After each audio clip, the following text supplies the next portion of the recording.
تو سب سے پہلے ہمارے ساتھ پہلا ورڈ ہے پازیٹیو. پازیٹیو کا مطلب ہوتا ہے اردو میں مثبت. فار ایگزامپل، ہمیشہ مثبت سوچو. Always think positive.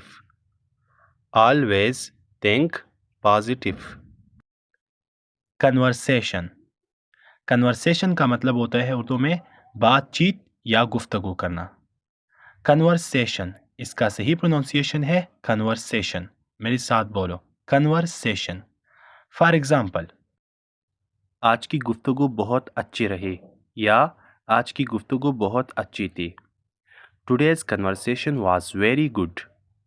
Today's conversation was very good. Issue. Issue کا مطلب ہوتا ہے اردو میں مسئلہ. ایشو. میرے ساتھ بولو، ایشو. فار ایگزامپل، یہ ہمارے لیے سب سے بڑا مسئلہ ہے. This is the biggest issue for us. This is the biggest issue for us. Habit. Habit کا مطلب ہوتا ہے عادت. Habit. میرے ساتھ بولو، habit. فار ایگزامپل، سگریٹ نوشی بہت بری عادت ہے. Smoking is a very bad habit. Smoking is a very bad habit. Bad کا مطلب ہوتا ہے بری یا برا. کام. کام کا مطلب ہوتا ہے پرسکون. کام، اس کا صحیح پروننسیشن ہے کام. اس لفظ میں جو ایل ہے یہ سائلنٹ ہے. یہ کچھ اس طرح آپ بولیں گے، کام. میرے ساتھ بولو، کام. فار ایگزامپل، پرسکون ہو جاؤ. Calm down. Calm down. Respect. Respect کا مطلب ہوتا ہے اردو میں احترام یا عزت کرنا. Respect. میرے ساتھ بولو، Respect. فار ایگزامپل، جب آپ کسی کی عزت کرتی ہے تو وہ آپ کی بھی عزت کرے گا. When you respect someone, they will respect you. When you respect someone, جب آپ کسی کی عزت کرتی ہے they will respect you. وہ آپ کی بھی عزت کرے گا.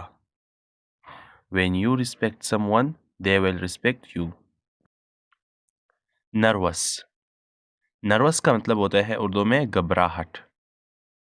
Nervous. میرے ساتھ بولو، nervous. فار ایگزامپل، گھبراؤ مت. Don't nervous. Don't nervous.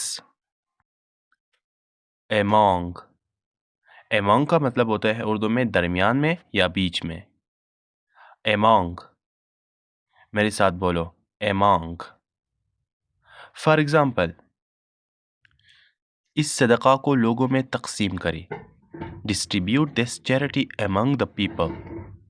Distribute this charity among the people. Distribute this charity. تقسیم کرے یہ صدقہ. Among the people لوگوں کی درمیان میں یا لوگوں کی بیچ میں، دونوں آپ کہہ سکتی ہے. Distribute this charity among the people. Charity کا مطلب ہوتا ہے اردو میں صدقہ یا خیرات. Distribute کا مطلب ہوتا ہے تقسیم کرنا. Solve. Solve کا مطلب ہوتا ہے حل کرنا، یعنی کسی مسئلے کو یا کسی سوال کو حل کرنے کے لیے انگلش میں یوز ہوتی ہے solve. Solve. اس کا صحیح پروننسیشن ہے solve. وی ای جو اینڈ میں آ گئی ہے نا، یہ فا کا آواز دیتے ہیں، ٹھیک ہے. solve. میرے ساتھ بولو، solve. فار ایگزامپل، میں اس سوال کو حل کر سکتا ہوں. I can solve this question. I can solve this question. Suddenly. Suddenly کا مطلب ہوتا ہے اچانک. Suddenly. میرے ساتھ بولو، suddenly. فار ایگزامپل، اچانک میرا بھائی نیچے گر گیا. Suddenly my brother fell down.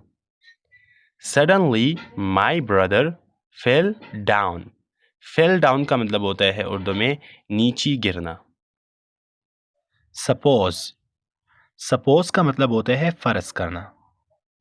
Suppose. میرے ساتھ بولو. سپوز. For example. فرض کریے اگر میں اس سوال کو حل کر دوں تو بدلے میں آپ مجھے کیا دیں گے؟ Suppose if I solve this question, what will you give me in return? Suppose if I solve this question. فرض کرے اگر میں اس سوال کو حل کر دوں. What will you give me in return? تو بدلے میں تم مجھے کیا دو گے؟ Suppose if I solve this question, what will you give me in return? Universe. Universe کا مطلب ہوتا ہے اردو میں کائنات. یونیورس. میرے ساتھ بولو. یونیورس. For example. اللہ سبحانہ و تعالی ساری کائنات کا بادشاہ ہے. اللہ سبحانہ و تعالی is the king of the whole universe. اللہ سبحانہ و تعالی is the king of the whole universe. Appropriate. Appropriate کا مطلب ہوتا ہے اردو میں مناسب. اس لفظ کا آپ دو طریقے سے پروننسیشن کر سکتی ہے. Number 1 appropriate, number 2 appropriate. یہ دونوں ہی پروننسیشن کریکٹ ہے. اپروپریٹ. اپروپریٹ. میرے ساتھ بولو. اپروپریٹ. For example. آپ کا کام مناسب ہے. Your work is appropriate. Your work is appropriate. Inappropriate. اس سے پہلے ہم نے پڑھا appropriate. appropriate کا مطلب ہوتا ہے مناسب. ایک مناسب ہوتا ہے، ایک نامناسب ہوتا ہے. تو نامناسب کے لیے انگلش میں یوز ہوتا ہے inappropriate. inappropriate. میرے ساتھ پڑھو. inappropriate. For example. آپ کا کام نامناسب ہے. Your work is inappropriate. Your work is inappropriate.